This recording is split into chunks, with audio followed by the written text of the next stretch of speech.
ছোটোবেলা থেকে আমি দেশের কাছ থেকে যা পেয়েছি, আমি কি সেটার কারণেই ঋণী নই যে শিক্ষার জন্য এসো, সেবার জন্য বেরিয়ে যাও? তো আমার কাছে মনে হয় যে বাইরে পড়াশোনা করতে যাওয়াটা এটা ঠিক আছে। তারপরে ওখান থেকে পড়ে বাংলাদেশে আসলে যে কোনো কিছু করতে গিয়ে একটু চ্যালেঞ্জটা বেশি হয়। অনেকে এই চ্যালেঞ্জের ধকলটা নিতে পারে না, এই জন্য কিন্তু সেটেলড হয়ে যায়। যেমন ধরেন আমি যে টার্ন টেবিলটা বানিয়েছি, অটোমেটেড টার্ন টেবিল, এটা কিন্তু আমেরিকাতে বানালে আমেরিকার প্রথম অটোমেটেড টার্ন টেবিল হতো না, কিন্তু এটা কিন্তু বাংলাদেশের প্রথম অটোমেটেড টার্ন টেবিল। আমদানি নির্ভরতা কাটিয়ে নিজস্ব প্রযুক্তি ব্যবহার করে নিজস্ব সমস্যার সমাধান করা।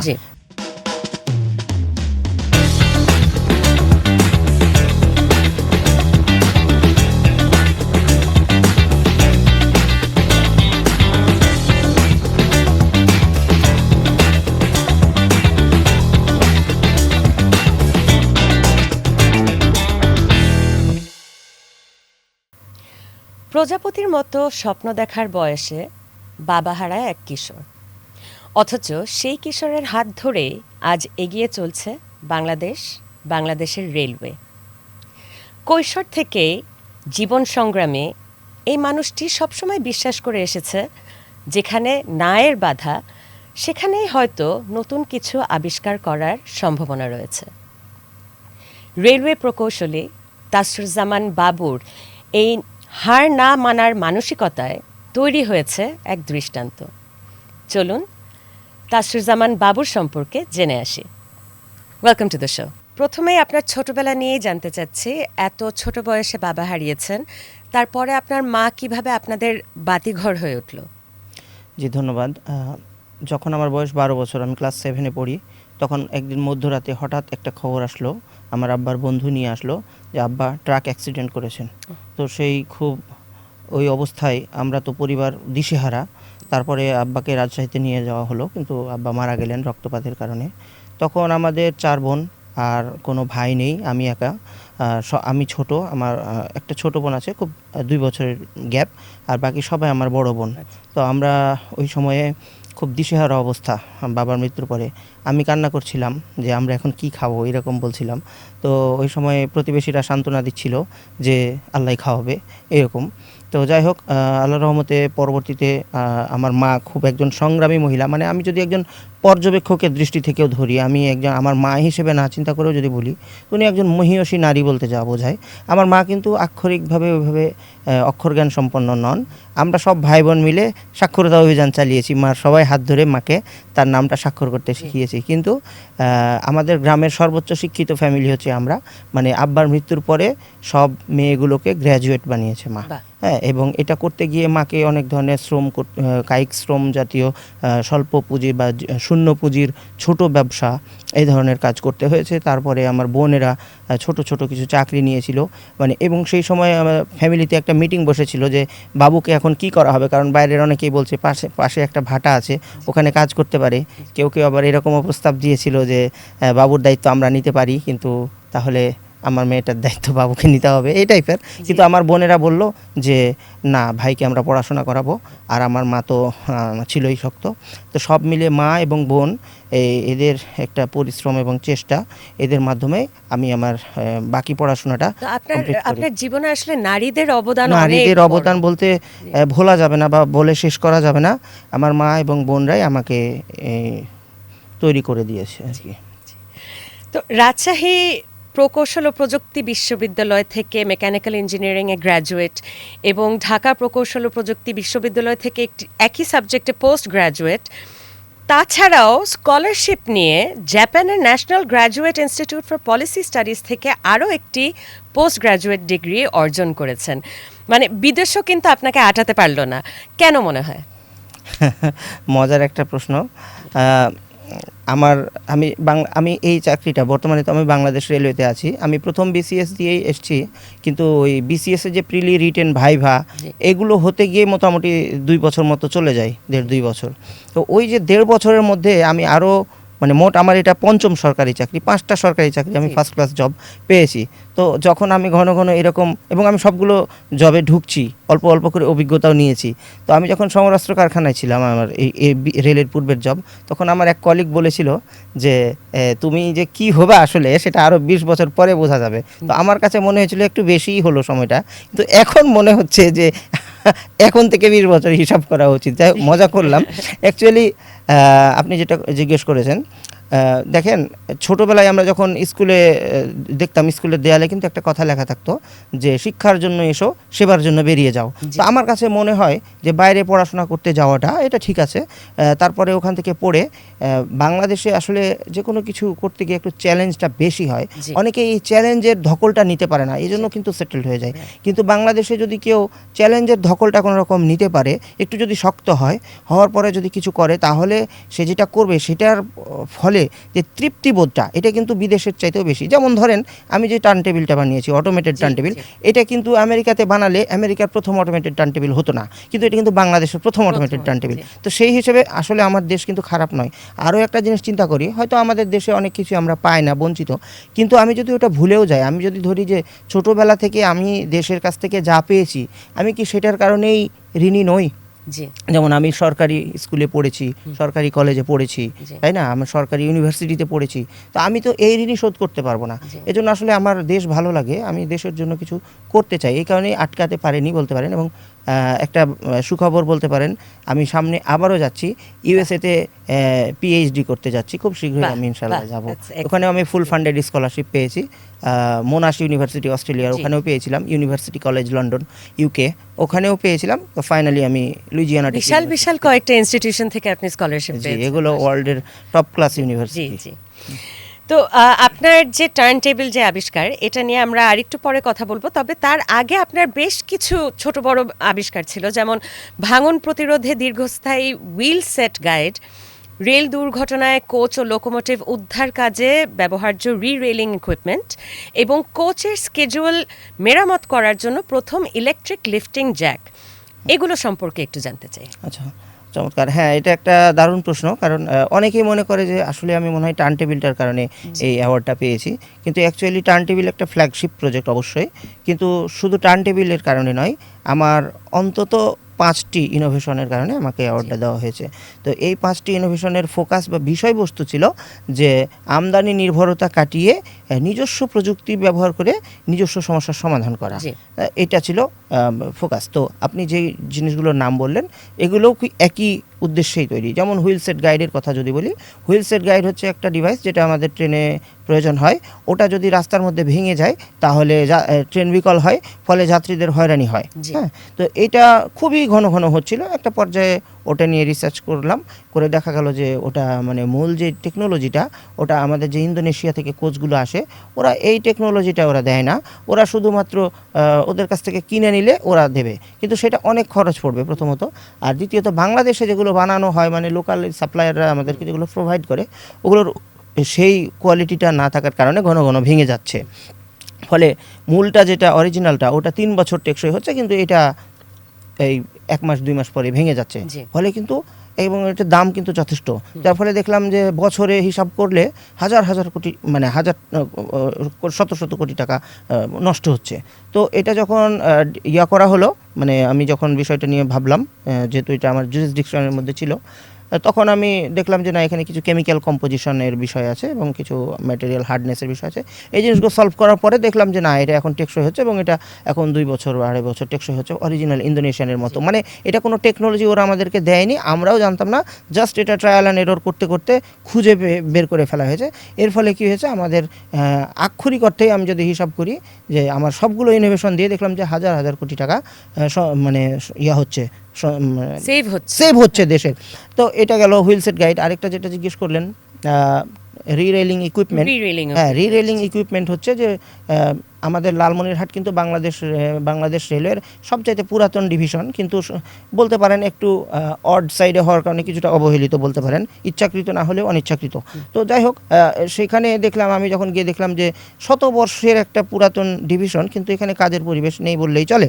তখন আমি কি করলাম, যে দেখলাম যে একটা রি-রেলিং ইকুইপমেন্ট প্রয়োজন হয়, যে কোনো জায়গায় যদি ট্রেন অ্যাক্সিডেন্ট হয়, তাহলে ওই ট্রেন কোচটাকে লিফট করার জন্য, উত্তোলন করার জন্য, অথবা কোনো আমাদের যে সিক লাইন যেটাকে বলে, ওখানে শিডিউল করার জন্য, মেইনটেনেন্সের জন্য বডিটাকে লিফট করা লাগে, এবং ভেতর থেকে ট্রলিটাকে, অর্থাৎ চাকাগুলোকে বের করা লাগে। তো ওই জিনিসটা নাই, যার কারণে ওটা একটা সেট আপ, ওটা ইতোপূর্বে বাংলাদেশ রেলওয়ে কখনো ক্রয়ও করেনি। মানে কিছু ওয়ার্ল্ড ব্যাংক বা এরকম কিছু প্রজেক্টে অনুদান হিসেবে পেয়েছিল। তো বিদেশ থেকে এটা দীর্ঘদিন ধরেই ডিমান্ড দেওয়া আছে, কিন্তু বিভিন্ন কারণে ডলার সংকট বা ওই যে এলসি জটিলতা, বিভিন্ন কারণে সময় মতো বাংলাদেশ রেলওয়ে এটা নিয়ে আসতে পারছে না। কিন্তু এটা আমার খুব প্রয়োজন হচ্ছিল, তখন আমি এটাও একইভাবে দেশীয় প্রযুক্তিতে নিজের করে এটা বানিয়ে ফেললাম স্বল্প খরচে। তো দেখা গেলো যে কাজ করা যাচ্ছে। তো এটা একটা বড় একটা হলো, উপকার হলো আমাদের। আরেকটা দেখলাম যে হুইল সেট মানে ইলেকট্রিক লিফটিং জ্যাক, এটা দিয়েও এই স্থায়ীভাবে একটা কোচকে তুলে নেওয়া যায় এবং ওর চাকাগুলো বের করা যায়। এরপরে মানে প্রয়োজন অনুসারে এটাকে শিডিউল করা যায়, মেনটেন্যান্স করা যায়। তো এই ধরনের একটা জিনিসও বাংলাদেশ রেলওয়েতে অল্প কিছু আছে, সৈয়দপুর ওয়ার্কশপ এরকম কয়েকটা জায়গায় আছে, কিন্তু লালমনিরহাটে কোনো ছিল না। ধরেন লালমনিরহাটের ডিভিশনের ইতিহাস হচ্ছে 125 বছরের পুরাতন একটা ডিভিশন, কিন্তু এত বড় একটা ডিভিশনের কোথাও কিন্তু নেই। মানে পঞ্চগড়, লালমনিরহাট, রংপুর, সান্তাহার এগুলো সব কিন্তু এর অধীনে, কিন্তু কোথাও নেই। তো এটাও নিজস্ব প্রযুক্তিতে বানিয়ে ফেলা হলো এরকম। আরও একটা মজার জিনিস আছে, সেটা এখনও যদিও বাংলাদেশ রেলওয়ে অ্যাপ্রুভ করেনি বলে সরাসরি ইমপ্লিমেন্ট হয়নি, কিন্তু এটাও পরীক্ষিত এবং এটা কার্যকরী। সেটা হচ্ছে যে স্টোন প্রোটেক্টিভ শাটার। মনে করেন যাত্রীরা অনেক সময় পাথর নিক্ষেপ করে ট্রেনের মধ্যে করে না, তো এমন একটা শাটার উদ্ভাবন করেছি আমি, যে শাটারটা থাকলে যাত্রী জানালার ধারে বসতেও পারবে, ছবি তুলতেও পারবে, হাওয়া খেতেও পারবে, আবার শাটারটার পড়েও থাকবে, নিরাপদ এবং সেফটিও থাকবে। কেউ যদি পাথর নিক্ষেপ করে, নিক্ষিপ্ত পাথর ফেরত যাবে। হ্যাঁ, এটা খুবই জরুরি, কিন্তু ডিজাইনে কিছু চেঞ্জ আনতে হবে, এই জাতীয় কিছু। আমি অত বলতে পারবো না, আমার সিনিয়র স্যারদের ব্যাপার এটা। ওনারা এই কারণে এখনও এটা অ্যাপ্রুভালের পর্যায়ে নিয়ে যেতে পারেননি, কিন্তু হয়তো বা অদূর ভবিষ্যতে হবে এই আর কি। এখন আসি টার্ন টেবিল বা আপনার অটোমেটেড টার্ন টেবিলে। এই টার্ন টেবিল সম্পর্কে কিন্তু আমার মতো সাধারণ মানুষের আইডিয়া খুবই কম।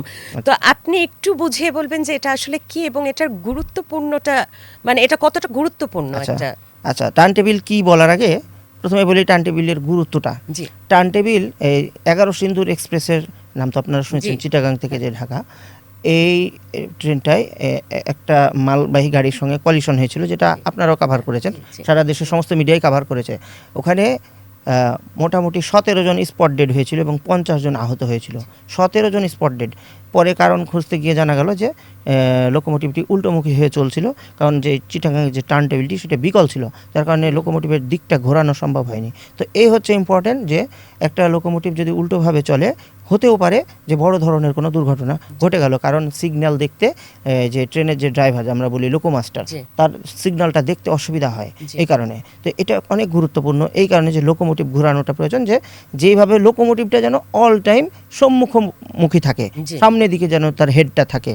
কারণ মনে করেন ঢাকা থেকে চিটাগাং গেল এইভাবে, তো আসার সময় যদি ওইভাবে আসে তাহলে তো ওটা উল্টা হয়ে যাচ্ছে ওর দিকটা, তাই এটা একটু ঘুরিয়ে নিচ্ছে যেন মাথাটা আবার সোজা হয়ে যায়। জাস্ট এটা হচ্ছে টার্ন টেবিলের পারপাস। এখন এটা লোকোমোটিভের ক্ষেত্রে এটা এই কারণে করা হয় যেন সিগন্যালটা সোজাভাবে দেখা যায়, আর কোচের ক্ষেত্রে এই কারণে করা হয় যে একটা ব্যাংকিং বলে, মানে যে কোনো জায়গাতে যখন বাঁক থাকে, বাকলিং যেটা, হ্যাঁ, বাঁকের ওখান দিয়ে যখন একটা ট্রেন প্রত্যেক দিন যায়, তখন ওই দিকের চাকাটা বেশি হেলে যায়, ফলে ক্ষয়প্রাপ্ত বেশি হয়। তখন একদিকের চাকা ছোট থাকে আর একদিকের চাকা বড় থাকে, এবং ওটা কন্ডেম লিমিটে পৌঁছে যায়, অর্থাৎ ওটা অকেজ হয়ে যায়, বাতিল হয়ে যায়। তো এইভাবে চাকাগুলো নষ্ট হয়ে গেলে চাকার দীর্ঘস্থায়িত্ব কমে যাচ্ছে, ফলে কিন্তু এক একটা চাকার দাম কিন্তু অনেক। মনে করেন একটা চাকা দিয়ে কিন্তু একটা মোটরসাইকেল কেনা যাবে, এরকম রেলের এক একটা চাকার দাম, হ্যাঁ, 1 লক্ষ টাকা মতো একটা চাকার দাম বা আরও বেশি। তো এই চাকাগুলোর লংজিভিটি বাড়ানোর জন্য কি করা হয়, উভয় পাশেই যেন সমানভাবে ক্ষয় হয়, এটা নিশ্চিত করার জন্য 3 মাস পর পর প্রায় কোচগুলোকে ঘুরিয়ে নেওয়া হয় টার্ন টেবিলে। তাহলে কি হয়, ওইদিকেও যেমন ক্ষয় হলো, ওইদিকেও তেমন ক্ষয় হলো, ফলে লংজিভিটিটা ডাবল হয়ে গেল, হ্যাঁ, অ্যাটলিস্ট। তো এইটার কারণে কোচও ঘোরানোর প্রয়োজন হয়, অর্থাৎ লোকোমোটিভ এবং কোচ উভয়টি টার্ন টেবিলে ঘোরানোর প্রয়োজন হয়। তো আপনার টার্ন টেবিলের যে আপনি যে অটোমেটেড টার্ন টেবিলটা বানিয়েছেন, এটা সম্পর্কে কারণ অটোমেটেড বানানোর কারণ প্রথমত এটা তো আমাদের একটা টার্ন টেবিল প্রয়োজন ছিল। বাংলাদেশ রেলওয়েতে ব্রিটিশদের তৈরি, মনে করেন 1862 সালে বাংলাদেশে রেল যোগাযোগ শুরু হয়, তখন থেকে 1947 পর্যন্ত যদি আমরা ধরি, তো ব্রিটিশরা আমার হিসাব মতে, আমার প্রাপ্ত হিসাব মতে 12টা মতো টার্ন টেবিল বানিয়েছিল। পরে কালের গর্ভে 4টা বিলীন হয়ে গেছে, রিপেয়ার করাও সম্ভব হয়নি। 8টা টিকে আছে কোনো রকমে, মাঝে মধ্যে বিকল থাকে কয়েকটা। লালমনিরহাটেও একটা টার্ন টেবিল ছিল যেটা 1990 সালের দিকেই মতো বিলুপ্ত হয়ে গিয়েছিল। সরি, 90 না, তারও আগে, আজ থেকে 33 বছর আগে বিলুপ্ত হয়ে গিয়েছে, একেবারে মাটির সাথে মিশে গেছে, দেখাও যায় না। তো পরে আমি যখন দেখলাম যে না, ওখানে তো একটা টার্ন টেবিল খুব প্রয়োজন কোচ ঘোরানোর জন্য, কারণ কোচের চাকাগুলো খুব দ্রুত ক্ষয়প্রাপ্ত হচ্ছিল, তো সেই প্রয়োজনীয়তা থেকে একটা টার্ন টেবিল নির্মাণের সূচনা হলো এবং আমার ঊর্ধ্বতন কর্তৃপক্ষের কাছে যথাযথভাবে অনুমোদন প্রাপ্তি সাপেক্ষে এটা করা হলো। তো করার সময় দেখলাম যে বানানোর পরে এক্ষেত্রে কিন্তু একটু মানে সারা দেশবাসীরও ভূমিকা আছে অটোমেটেড করার পেছনে। বানানোর পরে এটা অনেকটা মিডিয়াতে কাভারেজ পেয়ে গেল, কিন্তু অনেকেই বললো যে এত বছর পরে হলো প্রথম বাংলাদেশি নির্মিত একটা টার্ন টেবিল, ইতোপূর্বে যেগুলো ছিল সেগুলো ব্রিটিশদের নির্মিত ছিল, কিন্তু হাত দিয়ে ঠেলে ঘোরাতে হয়, এ আবার কি এমন টেকনোলজি হলো। হ্যাঁ, এইসব কারণে আমাদের সচিব স্যার তৎকালীন উনি বললেন যে এটা অটোমেটেড করে ফেলো। তা আমিও বললাম যে স্যার আমিও সেটা করতে চাই। পরবর্তীতে এটা আবার অটোমেশন করে ফেলা হলো, ফলে এটা হয়ে গেল কি টার্ন টেবিল কিন্তু আসলে হাত দিয়েই ঘোরায়, এমনকি মানে বেশিরভাগ ক্ষেত্রেই। হ্যাঁ, এমন নয় যে এটা খুব কিন্তু আমাদের যেহেতু ম্যান পাওয়ারও কম এখন, ওই কারণে অটোমেটেড হওয়াতে কী হলো, আমাদের যেমন আমরা দেখলাম যে ঢাকাতে যে টার্ন টেবিলটা আছে 4 জনে অনেক বেশি শক্তি দিয়ে ঘোরাতে হচ্ছে, অনেক কষ্ট হচ্ছে। তো এখানে একজন সুইচ দিলে পুরো ঘুরে যাচ্ছে, আমার ম্যানও সেভ হলো, আমার খরচও তেমন বেশি বৃদ্ধি পায়নি, কিন্তু ম্যানও সেভ হলো, আবার হচ্ছে যে এই জিনিসটা স্মুথ হলো। এবং এটা হয়ে গেল কি, বানানোর পরে দেখা গেল যে দক্ষিণ এশিয়ার এটা নাকি প্রথম অটোমেটেড টার্ন টেবিলে পরিণত হলো। এই আর কি। তো যুক্তরাষ্ট্র ভিত্তিক প্রতিষ্ঠান স্টিভি অ্যাওয়ার্ড ইনকর্পোরেশন থেকে most innovative technology leader of the year ক্যাটাগরিতে সিলভার স্টিভি অ্যাওয়ার্ড 2025 পদকজয়ী হিসেবে আপনার নাম ঘোষণা করা হয়েছে, এবং একই ক্যাটাগরিতে সহ বিজয়ী হিসেবে গুগল, অ্যামাজন সহ আরও কিছু বিখ্যাত প্রতিষ্ঠানের ইনোভেটরদের সাথে আপনি আছেন। কেমন লাগছিল আসলে এই খবরটা পেয়ে? হ্যাঁ, সত্যি বলতে কি, যখন মেইলটা দেখলাম তখন তো মানে একটা তো আশা মনে মনে ছিলই, কিন্তু তারপরেও সেটা যে বাস্তবে পরিণত হয়ে যাবে এতটাও ভাবিনি। পরে যখন দেখলাম যে আমার নাম চলে আসছে, মেইলটা পেলাম, তখন খুবই ভালো লাগছিল। আর দেখতেই তো পাচ্ছেন সেই অ্যাওয়ার্ডটা, সিলভার স্টিভি অ্যাওয়ার্ড। তো বিশেষভাবে ভালো লাগছে যে এই অ্যাওয়ার্ডটা হচ্ছে লিঙ্কডইনের যে সহ প্রতিষ্ঠাতা রেড হফম্যান উনি পেয়েছেন, তারপরে Google, IBM, Tesla, Amazon, Starbucks, Adobe, এই ধরনের প্রতিষ্ঠানগুলো পেয়েছে। তো এই ক্যাটাগরিতে বাংলাদেশ, মানে বাংলাদেশ থেকে কোনো ব্যক্তি ইতোপূর্বে পায়নি। নগদ এবং স্টার বাল্ব যে বানায় না ওই গ্রুপ, এটা কোম্পানি হিসেবে এর আগে একবার পেয়েছে, কিন্তু কোনো ব্যক্তি হিসেবে বাংলাদেশ থেকে প্রথম আমি পেয়েছি। এবং সহবিজয়ী হিসেবে যখন দেখলাম যে গুগল, অ্যামাজনের ইয়ারা আছে, তখন বেশ ভালো লাগলো এবং আমার কাছে মনে হলো যে আমার মেসেজটা তারা পুরোপুরি রিসিভ করতে পারছে, যে না মানে এটা যে ইম্পর্টেন্ট, যে আমদানি নির্ভরতা কমিয়ে, এই বিষয়টা ওনারা রিকগনাইজ করছেন, এই বিষয়টা আমার কাছে খুবই ভালো লেগেছে। তো এটা একটা বিষয়।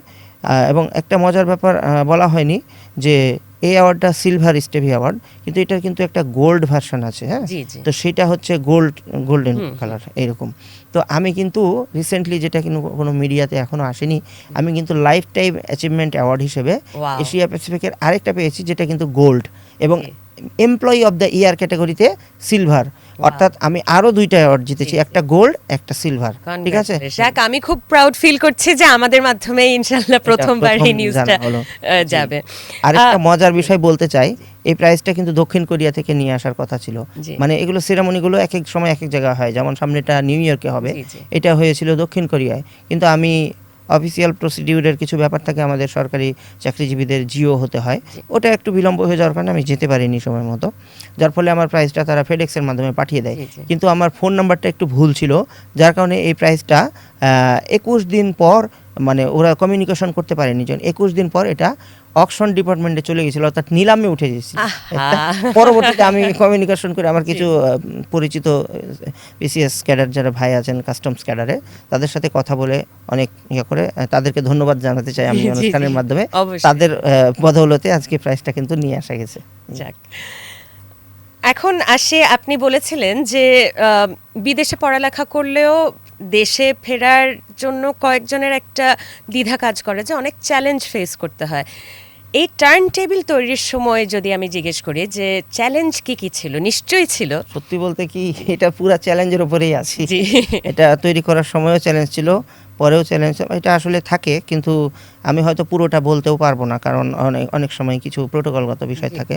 তবে বিষয়টা হচ্ছে কি, যত উপরের দিকে সিনিয়র যত স্যাররা, জি। তিনারা তত বেশি উদার, তিনারা চান, কিন্তু একটু যখন মানে সমপর্যায়ের বা ইমিডিয়েট সিনিয়র এরকম পর্যায়ে বিষয়টা কিছুটা একটু অন্যরকম জি, থাকে জি। অনেক সময়।